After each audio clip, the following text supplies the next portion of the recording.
These are the inner doors for the Austin Healey BN1 and BN2 models, both 104 models. You get pre-cut material for the lower section of the door, which are these bits up here. I'll just grab those. So literally cut to shape. They're oversized, obviously, so you can trim down, get the best finish. You get a pair of those. They literally get glued to the bodywork of the inside of the actual door panel, effectively covering the sort of lower section of the pocket, as it were, that gets formed when the main door panel goes on.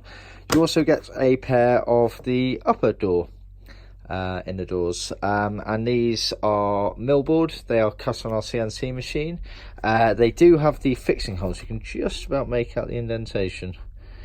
3 of them there. So therefore the screws and washer sets that we sell separately.